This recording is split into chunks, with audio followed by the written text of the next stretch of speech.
evening, hello and welcome. You're with the news today, your primetime destination news. Newsmakers talking points. The big talking point is coming from the fog that has grounded flights, not just in Delhi but across the country, leading to chaos in the skies. We'll ask the big question, who let down flyers? Why did a passenger take the ultimate step of slapping a pilot?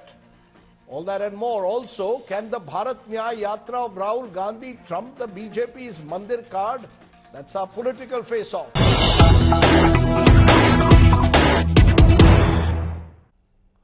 But first, our top story that's breaking at the moment. The Director General of Civil Aviation has now issued a standard operating protocol SOP to airlines as fog has disrupted flights.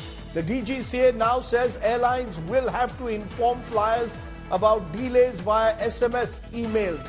DGCA says publish real-time flight delay information instead of keeping passengers waiting at airports for hours on end.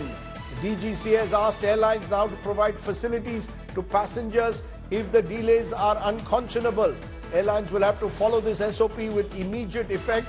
All of this is coming at a time when there's chaos in the skies. That's right. Over the weekend and even early this morning, delayed flights and the image of a passenger assaulting a pilot on a Delhi-Goa Indigo flight after it was delayed by more than 10 hours. The video of the assault went viral. The passenger was handed over to the local police. But this isn't an isolated case. There are instances of passengers even sitting on the tarmac waiting for their flights to take off, several stuck in the flights for several hours. This because of unprecedented fog, but also because the national capital had only one runway capable of handling landings in the dense fog. The other runway of similar capability is closed for repairs. It's tonight's top story, chaos in the skies.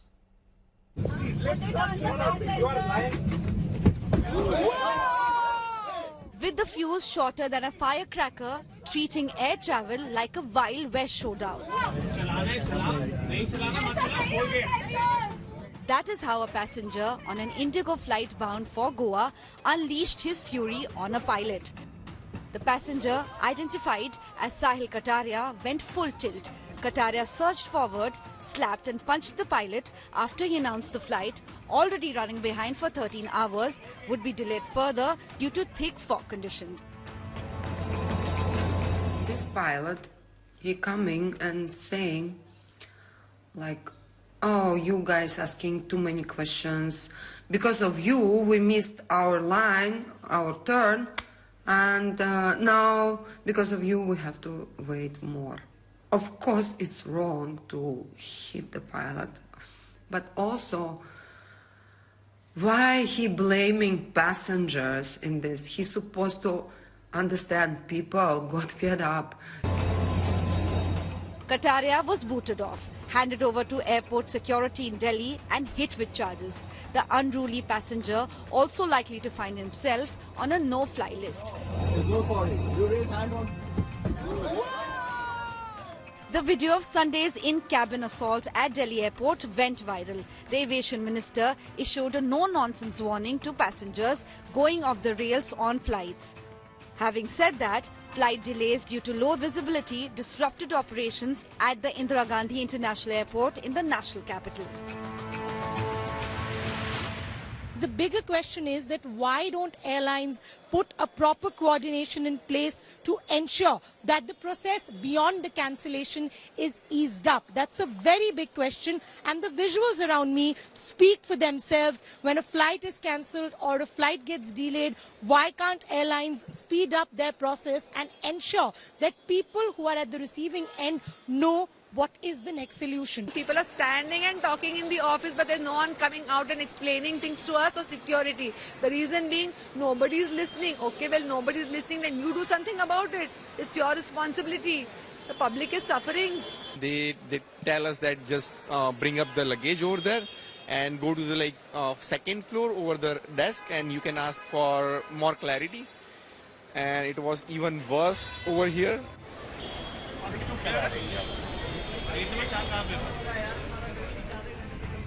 More than 100 flights were held up at Delhi airport on Monday morning. 4 took a detour to Jaipur and 1 to Ahmedabad between 1 and 5 a.m. Aviation Minister Jyotiraditya Scindia outlined measures being taken to navigate the situation. Authorities instructed to keep passengers in loop about the flight statuses to minimize discomfort. The government acknowledged zero flight movement on one of the runways, incapable of handling extremely low visibility operations from 5 to 9 a.m. on Monday. Meanwhile, the Delhi airport also sent a letter to the National Highways Authority of India about a crane obstructing the view from an operational runway. Bureau Report, India Today. No, there's no sorry. You raise hand.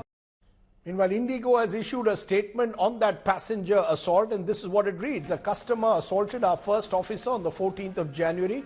The customer was declared unruly as per protocol. Customer was handed over to the local law enforcement agencies. The incident has been referred to an independent internal committee for action, panel to decide on inclusion of customer on a no-fly list. Safety and security of customers and crew remains of paramount importance. Okay, let's raise the big questions. Airlines, airports, have they been caught napping by the fog? Why is there no plan in advance for the fog? Who has let down the flyers of the country? The airlines, the aviation authorities? Those are the questions we'll raise. I'm joined by Lloyd Matthias, Senior Business Executive. He's a passenger whose flight was delayed yesterday by almost 12 hours from Bengaluru. Captain A.D. Manik, former aviation instructor, Air India Employees Guild Training Institute, joins me. Jitendra Bhargava, former executive director at Air India, and Kapil Kaul, CEO and director of Kappa India, which looks at aviation for years. I want to come to you, Lloyd, first, because you were actually a passenger on a flight on Sunday. Tell us what happened. How was your flight delayed by almost 9 to 12 hours? What happened when you finally landed on the runway? You've got to unmute yourself. Yeah. Thank you, Rajdeep. I think yesterday was unusual, but really, really badly handled by the airline. In short, I was at a 7:30 p.m. flight from Bangalore to Delhi, as one would expect to leave home at about 5 o'clock. The flight got pushed back sequentially, first from 7:30 to 9:30, eventually took off at 1 a.m., at 1 in the morning, and that's fine. And then the 2.5-hour flight got stretched to 3.5, because at about 3:30, the pilot said there was air traffic congestion over Delhi because a lot of flights were holding. So we eventually touched down at 4:30 in the morning. Now, that's where it didn't end. At that point in time, because of poor visibility, they couldn't get a tow vehicle to lead the aircraft to an aero bridge. That took an hour and a half. Eventually made it to the aero bridge at 6 in the morning. No, hold on. You're saying your flight lands in Delhi at 4 a.m., but you're waiting at the runway to get a parking bay, and you eventually park at 6 a.m., 2 hours later. Absolutely. It's IC 509. It lands at 4:15 a.m. It eventually gets to a parking bay at 5:45, closer to 6 a.m. And then the baggage takes another hour. So the baggage comes out closer to 6:45. So you get home at 7:30 in the morning. Right? That's how bad it is. And I think my issue is... Yeah, go ahead. And I think my issue is two parts. I think one is the really tardy communication. I think at no point did the pilot say anything about that hour's wait in Delhi airport on the tarmac in an aircraft. Absolutely no communication from the flight crew or from the cockpit crew. I think that was making everyone really uncomfortable and very restless within the flight. Once you were in the flight, how long did it take before you finally took off? Because one of the big concerns that passengers had, I know that former Comptroller and Auditor General of Vinod Rai had rung me up yesterday saying he was sitting in the plane for 2 hours. I was traveling to Lucknow and eventually went back home because the flight was delayed beyond 6 hours. But I want to understand from you, was there no communication, or when you were in the flight, did you have to wait at inside the flight for an hour or so? Mercifully not, Rajdeep. At the takeoff point, we just waited for an hour in the aircraft. It was a little unduly long, but not unusually. I mean, 1 hour was manageable. I think it's when we landed in Delhi and that hour and a half wait to actually get to an aero bridge, I think that was excruciating and really painful. You know, Jitendra Bhargava, you're hearing from Lloyd Matthias, who himself is a senior marketing executive, has worked at the top of several companies. What's the sense? Is it that companies are airline companies are to blame for this? Is it the Airports Authority of India, the Delhi International Airport, or any private airport operator? Who is to blame for, particularly for the lack of communication? You can't, the fog is something out of their control, but communication in real time, which the DGCA is now calling for, is the very least that passengers will accept. Rajdeep, his experience yesterday is not an isolated case. Because of the fog, many flights originating from Delhi got delayed and had a cascading effect on flights originating from other cities in the country. Passengers do get affected, no doubt. Airlines also get affected, is also a reality. What happens is that airline staffing structure your video is for gone. a Can you get certain your number video back? of passengers to be handled. Yeah, we're now, getting what your you video have back. when the flight gets delayed and multiple flights get delayed, you have a large number of passengers on hand at the airport. Can you cope with that? I'm going to come to you in a moment. Your video has gone off, so we'll come to you in a moment. But Kapil Kaul, you want to, tell us where the problem lies? Where does the buck stop here? Hi, Rajdeep. Good evening. Good evening. First of all, I think the unruly passenger behavior is a systemic issue. It needs an institutional response. And there could be many triggers, and we shouldn't look at it in isolation. It needs an institutional response. It's unacceptable. Let's be clear. Whether you're delayed by 3 or 4 hours, you cannot assault a pilot. That's unacceptable. I'm coming to that. I'm saying the normal air rage or the unruly passenger behavior needs an institutional response. Right. The case that happened on yesterday on Indigo's pilot being assaulted is unprecedented, and I think the strictest punishment should happen to the concerned passenger. But generally speaking, we need to tackle unruly behavior, air rage in a more institutional manner, and the triggers for this, which are the December period, Rajdeep, the December period in January, which is congested, the traffic is at peak, there is fog, there are other multiple factors that result in the kind of experience that passenger has. That is a different issue, and we can take this separately. But my view is that the passenger unruly behavior needs an institutional response. No, that I take. But where does the accountability stop for the lack of communication? The fact that there is no real-time communication, an airline like Indigo, which has a monopoly, which is almost a monopoly at times, seems to, is being accused now of not giving enough information to passengers to take them for granted. So, Rajdeep, that's correct. During the December and January, much that you would like to get your information system much more robust and stronger so that the passengers have that well ahead of time, you will always have a problem. If you factually look at what happens in December peak month, right for a month during, let's say, mid-December to mid-January or third week of January, is unprecedented. I'm not saying that you can't have a better information sharing system. I am not saying that you can't have a better, transparent and a more transparent information system, but it's going to happen.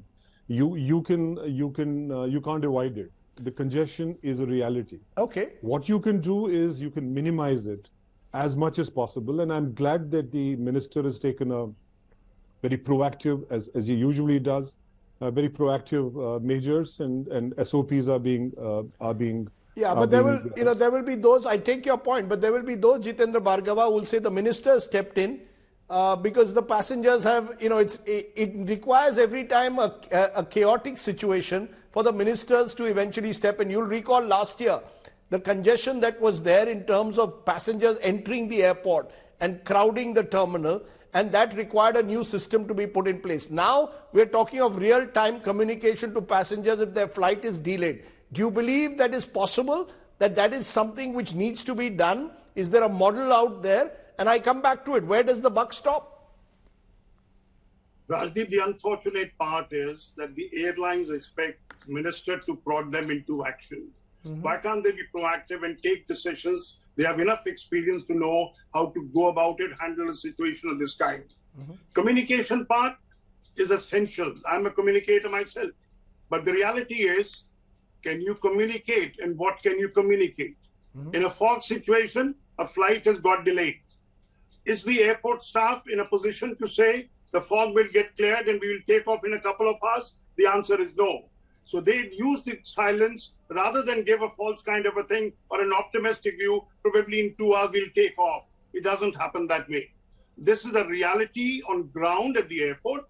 Passengers seek information, but they cannot be given. Let me give you a live scenario. No, 1 minute. I was on the flight yesterday.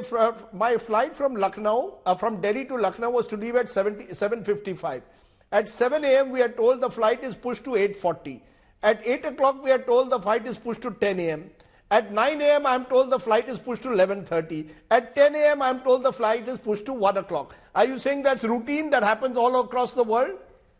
No, hold it. Say, for example, you are at Delhi. One airline has a dozen airline flights to handle.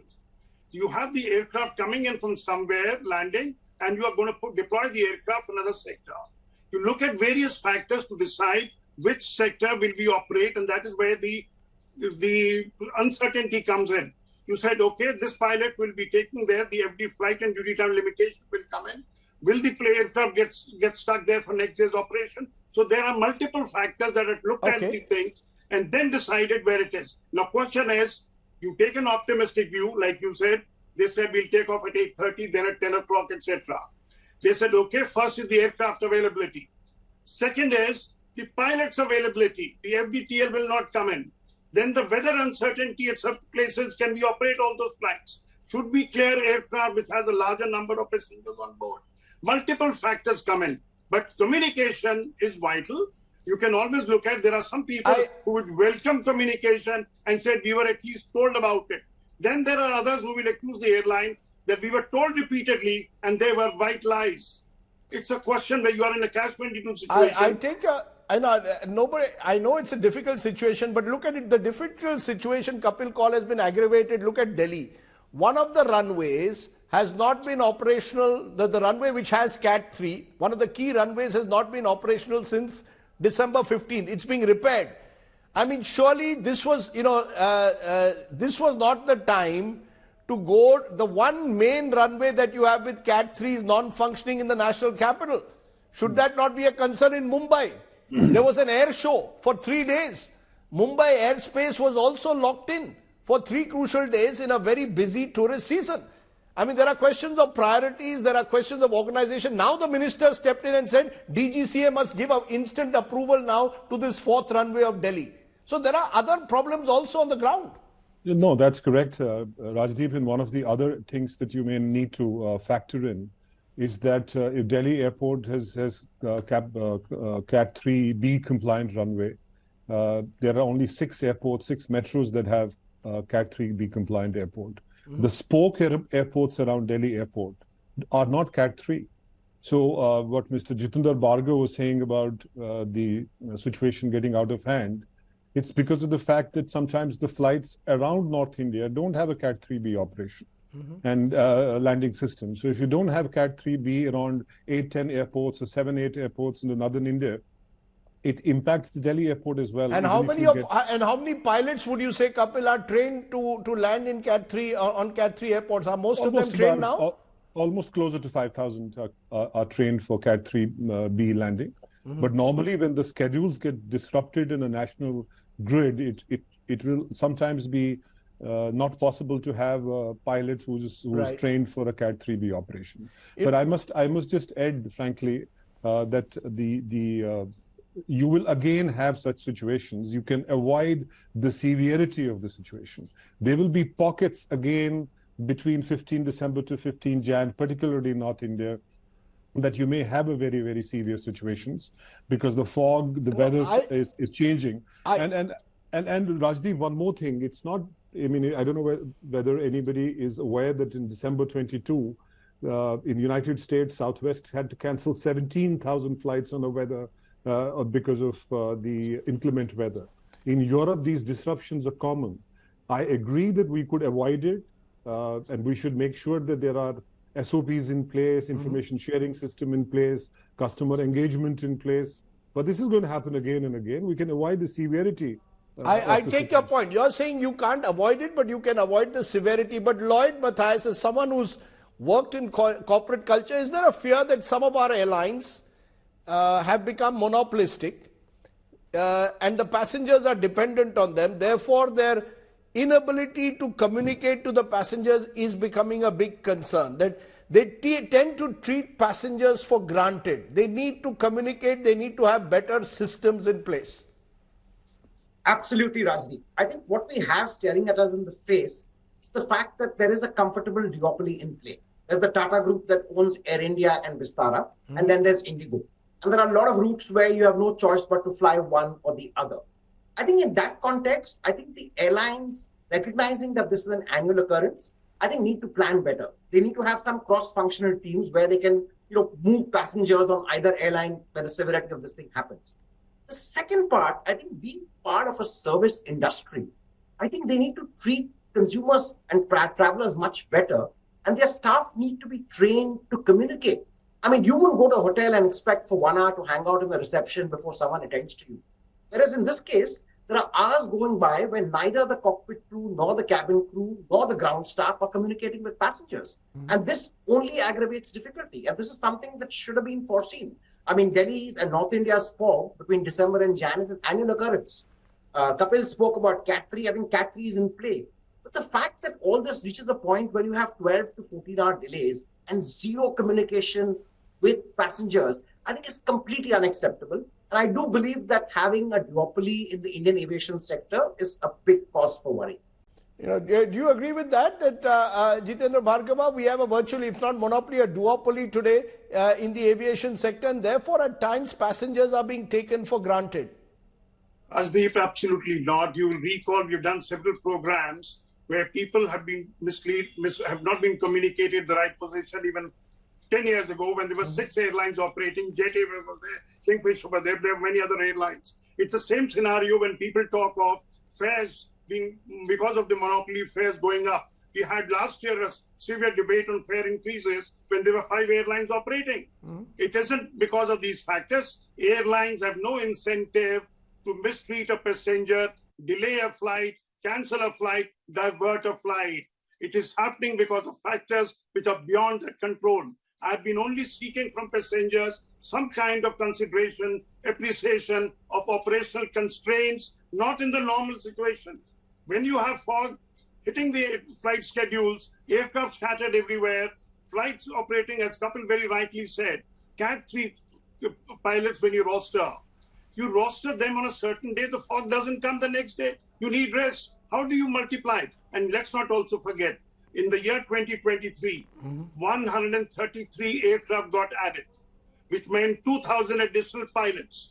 Can airlines afford to ground pilot for Cat 3 training so that we do not have it? And that's a good point. That's a good point that I want to take to Captain A.D. Manik, former aviation instructor who's been listening carefully. Mr. Captain Manik, where is the problem?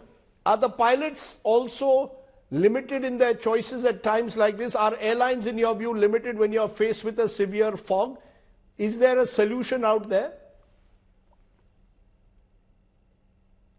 You're on mute, Captain. The problems, what we have been facing. Yeah. The problems what we have been facing, on a different kind of background and different factors involved. So the first thing what I was listening very carefully and I understand the situations, what's going on. My view on this is it's not the fault of operator, airline, where passenger go and blame and something. A lot of things are involved. It's a airport operator, Airport Authority of India, the regulator, DGCA, Government of India is involved. And it's a weather, it's a nature, and one have to understand. So you're saying stop the blame game. You're saying you can't blame anyone.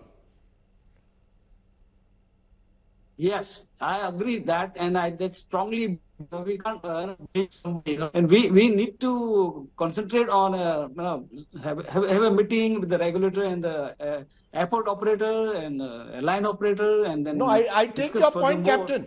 I take your point, but the fact is, Lloyd Matthias, that you're a passenger, you're angry today, you vented on Twitter as I have and many others have. Here are 3 experts virtually suggesting, look, there's a severe fog out there. Kapil Kaul is reminding you what happened in the United States when there was a blizzard in 2022. This happens across the world. Is that good enough? You believe a response for a passenger today that, look, please bear with us. This inconvenience is not unusual. Is that good enough for you, Lloyd? Not really, Yes, Raj. I do recognize that the winter and fog is an annual occurrence in North India. I know it can cause severe disruptions.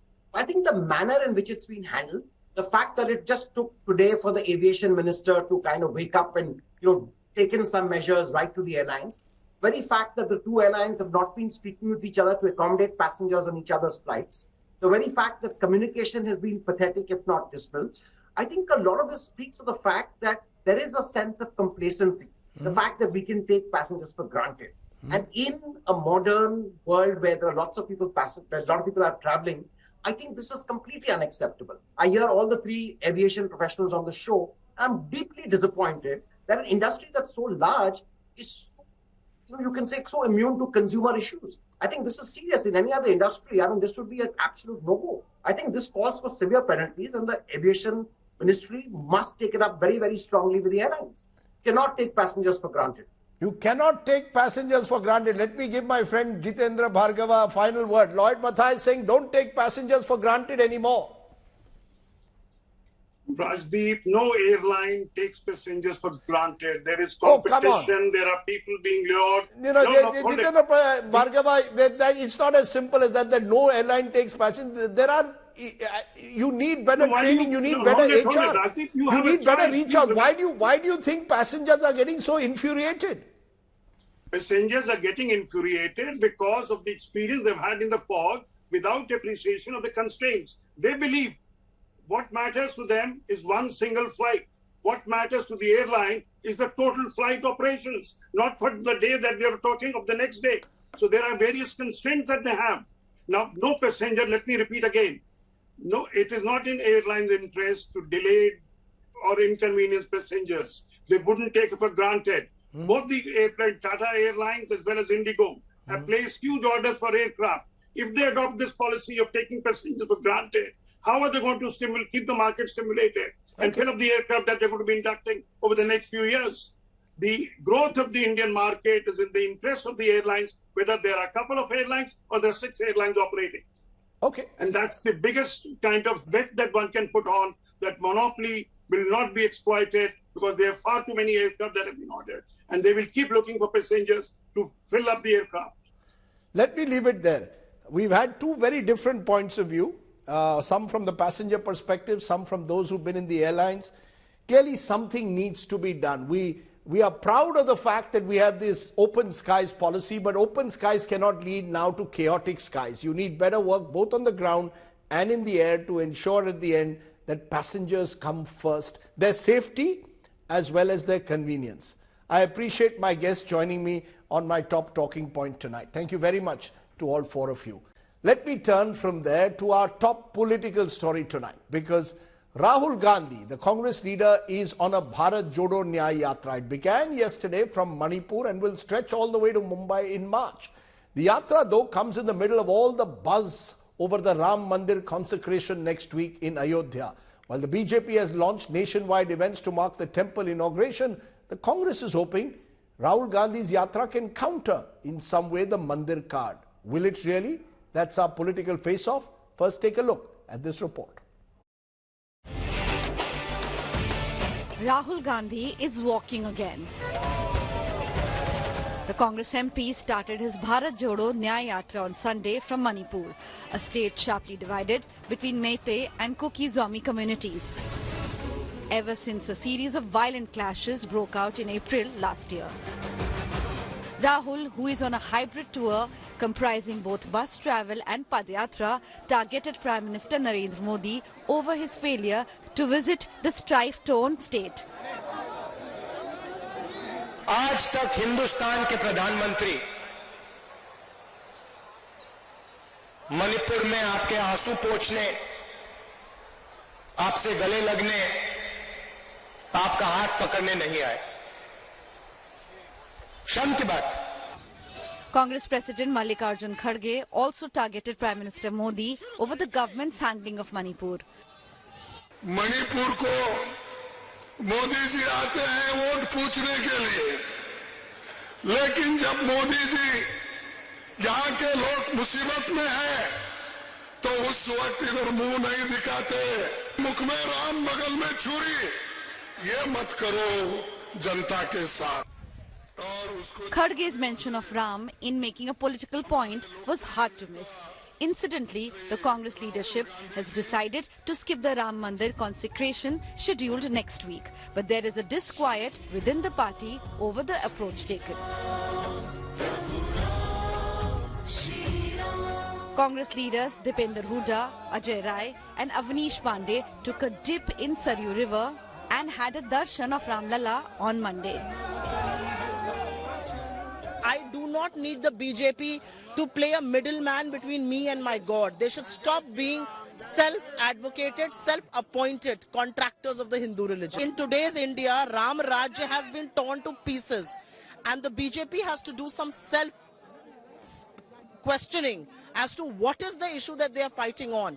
Unemployment, price rise, crime against women, everything has gone up. The BJP, on the other hand, claims that the Congress is not mindful of Hindu sentiments. Ram मंदिर सिर्फ मंदिर मात्र नहीं है, ये हमारी संस्कृति का, हमारी सभ्यता का, हमारी समावेशिता का, हमारी संस्कारों का एक भव्य स्मारक है। और इस मुहिम में आप नहीं जुड़ करके कम से कम ये तो प्रेषित कर रहे हैं कि आप देश भर के 100 करोड़ से अधिक हिंदुओं की भावनाओं से जुड़े हुए मुद्दे पे आप नहीं जुड़ रहे हैं। Over the next week, 2 sets of images will flood airwaves and social media. Prime Minister Modi's preparation for Ayodhya temple opening and Rahul Gandhi's Bharat Nyay Yatra from Manipur to Mumbai. While the BJP is expected to take maximum mileage from the Ayodhya Mandir inauguration, can Rahul's message of social harmony and economic justice provide the Congress an effective counter-narrative? With Indrajit Kundu, Bureau Report, India Today. On the political face-off now, can the Nyay Yatra counter the Mandir card? Is there confusion in the Congress over Mandir? Is Mandir the BJP's top agenda for 2024? Some of the questions we'll raise. Zayed Zafar Islam, the BJP spokesperson, Mohan Kumaramangalam, the Congress's spokesperson. Let's turn to you, Mohan Kumaramangalam, first, because the Bharat Nyay Yatra presumably believes that Nyay can counter Ram. Let me quote what Narasimha Rao famously once said, that we can take on the BJP, but we can't defeat Ram. How do you respond?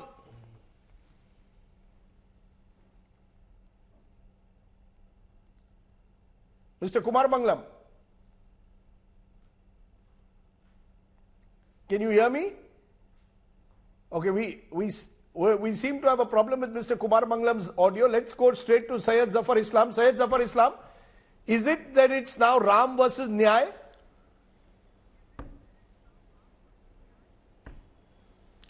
What is Nyay they are talking about? What they are talking about is Bharat Jodo Yatra. Does it make any sense? Does it have any kind of receptiveness in the minds of people of this great country? People know that there is nothing to Jodo Bharat Yatra. Bharat is united. It's a one entity.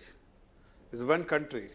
Yes, but it's one country where the BJP seems to have forgotten there's a state called Manipur. 1 minute. Rahul Gandhi interestingly started his Nyay Yatra from Manipur, a state which, according to the Congress Prime Minister Modi, has forgotten, hasn't even gone once there, even though more than 200 people have died in the last 6 months. So he's starting it symbolically from Manipur. BJP focuses on Ayodhya. Rahul Gandhi is saying, also look at Manipur.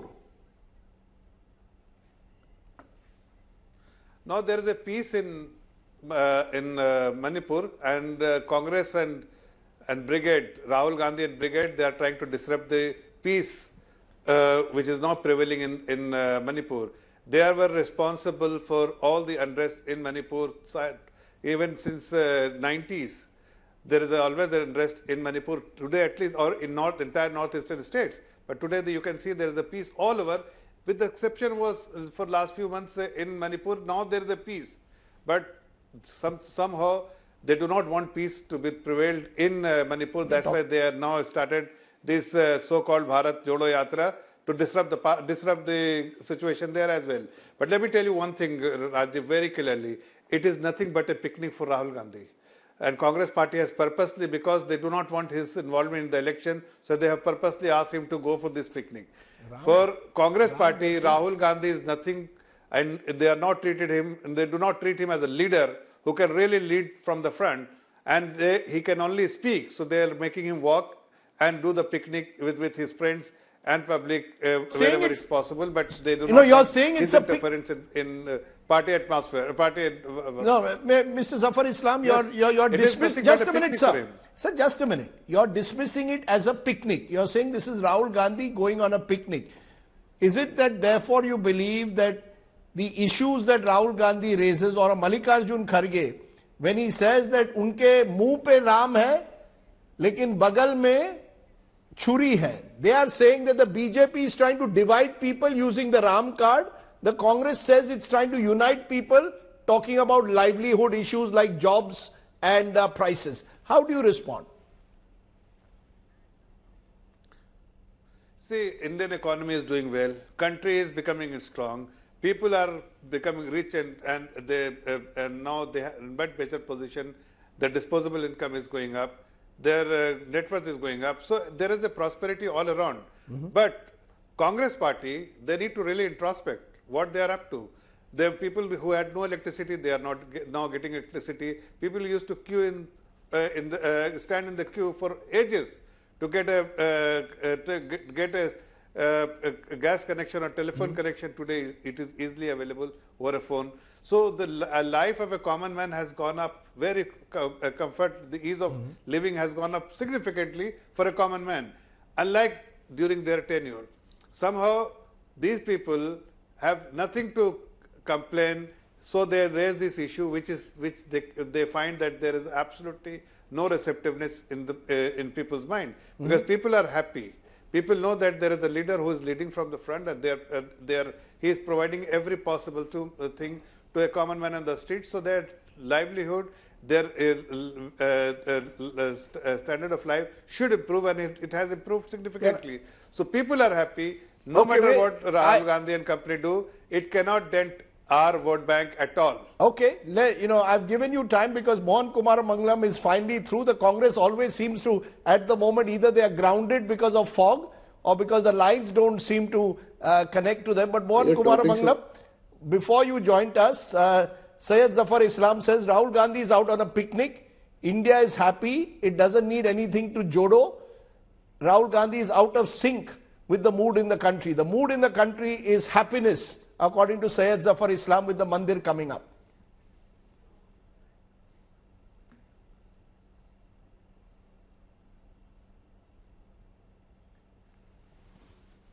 Mohan Kumar Mangalam, you can't hear us?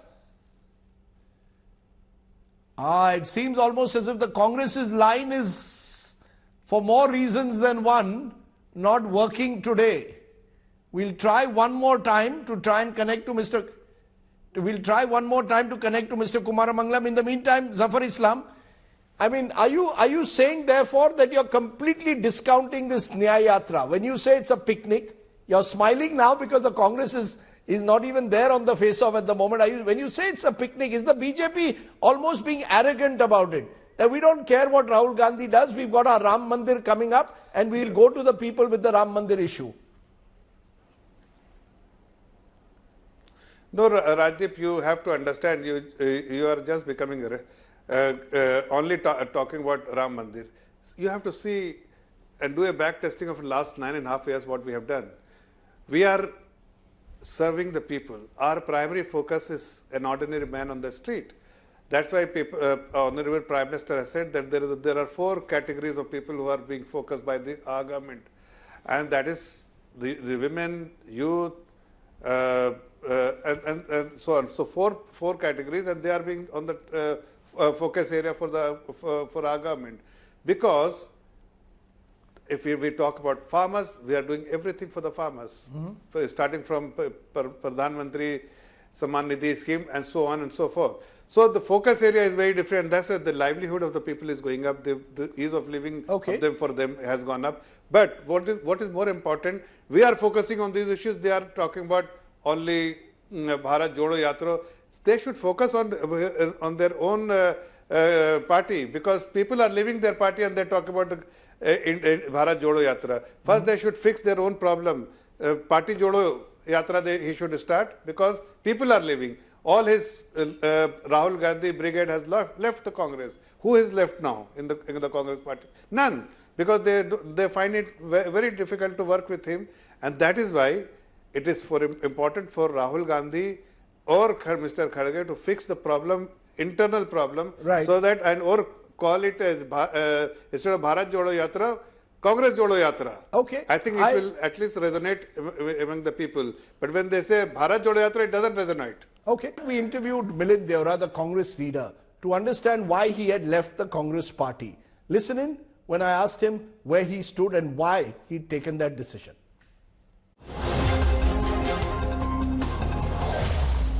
The Congress party that I joined in 2004 is fundamentally different from the Congress party of 2024 in many ways. Its approach to politics, its way of dealing with its human resources,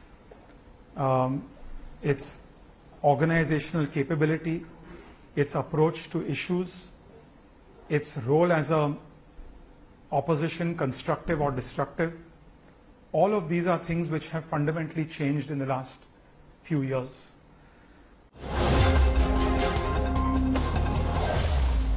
I still stayed loyal to the party, despite being sidelined, despite being punished.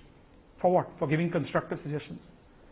For giving my best 10 most productive 10 years of my life, from the age of 37 to 47, which I am today, to the Congress, staying loyal. But there has to come a time where a person has to decide what their purpose in politics is and why you enter this profession for the first time. And I had a very hard time understanding and accepting that. And I realized that for me, politics is about getting something done, about performing and delivering for the people of Mumbai, for the people of Maharashtra, for the people of India. My politics, Rajdeep, in the last 10 years, not once have I made a personal statement against anyone in government, against anyone in any other sector. It's always been constructive. You can criticize on policy, you can criticize on ideas, you can give constructive suggestions sometimes. If the Prime Minister talked about Make in India, give a constructive idea. Why dismiss it? And I found that suffocating, where the only objective, where 99% market share of the party is negativity and not positivity. Unfortunately, that is not the politics I was raised seeing from my father. That's not what I saw politics as. And it reached a point where it was just too suffocating for me. Milind Deora on why he left the Congress party. But let's turn to an issue in our Get Real India that perhaps isn't being talked about enough, and one which we will continue to focus upon: government recruitment, which was one of the key issues during the Madhya Pradesh Assembly elections. Hundreds of job aspirants who appeared for the recruitment exams last year are still waiting for results. As a result, government jobs are still scarce in Madhya Pradesh. It's our Get Real India story.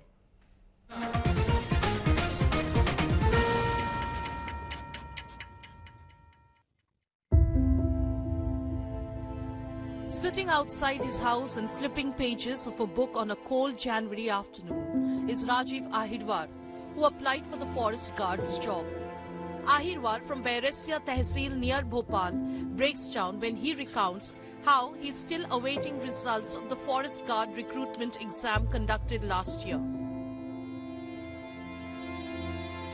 सरकार से यही मांग है कि जल्द से जल्द result जारी करे, क्योंकि काफ़ी लंबे समय हो गए, 5-6 महीने हो गए इतने से, और नया मंत्रिमंडल भी गठित हो गया। हम तो काफ़ी समय सोच रहे थे, मतलब अब आए रिजल्ट, अब आए, काफ़ी लंबा समय हो गया। अब घर वाले फिर बोलते हैं कब आ रहा है रिजल्ट, कब आ रहा है, हम भी कुछ नहीं बोल पाते हैं। Akshay Rai appeared for the Madhya Pradesh Police Constable exam last year.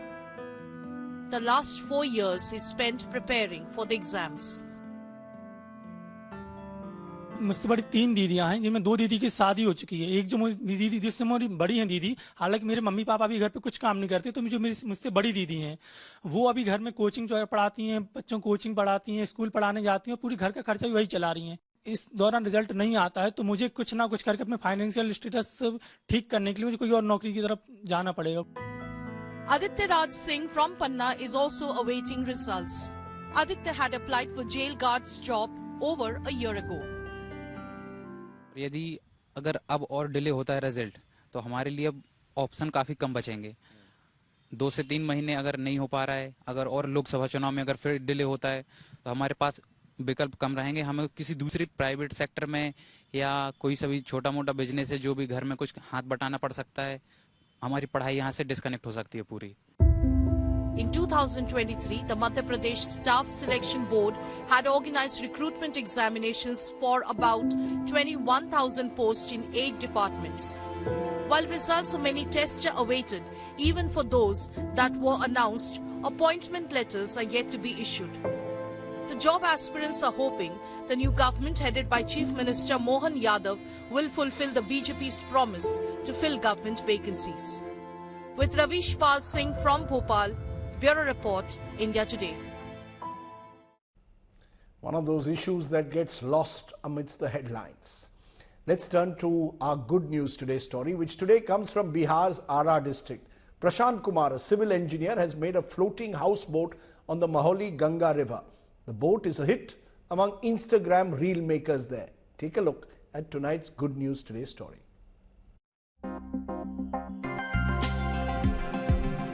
Floating on the Maholi Ganga River, just 15 kilometers away from Ara, is a unique houseboat. This boat is designed by Prashant Kumar, who is a qualified civil engineer. Kumar says he built it using eco-friendly material and scrap. इसको बनाने में हम लोग गोबर, धान की भूसी हो गया, मिट्टी हो गया, चूना हो गया, इस तरह के कई चीजों को मिला करके मिश्रण अलग अलग रेशियो में तैयार करके ये बनाया। जैसे हम लोगों ने पेंट वगैरह जो भी किया है अंदर में भी, वो सब नेचुरल पेंट, वो हल्दी को डाल करके कलर निकाल के उससे किया हुआ, चाहे नील से किया हुआ, तो कोशिश किया गया है कि नेचुरल पेंट हो, पीली मिट्टी से, लाल मिट्टी से। The house with 2 rooms was built at a cost of 6 lakh rupees.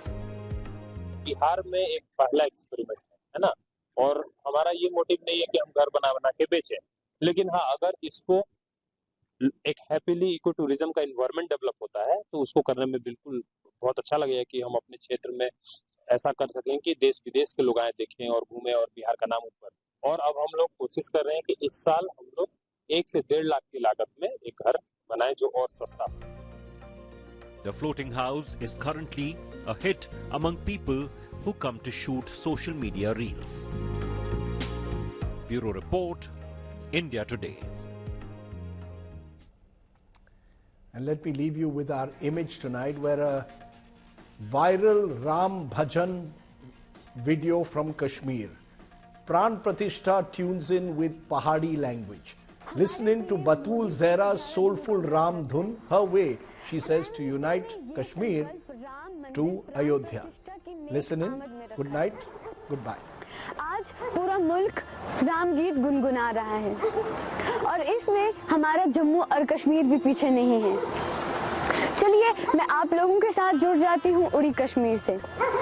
मड़ी चौखट टुरका आज 4 धाम आए दिन, मड़े राम आए दिन, अम्मा सीता नाल आए दिन, भरा लक्ष्मण होर भक्त हनुमान आए दिन, बजाओ टो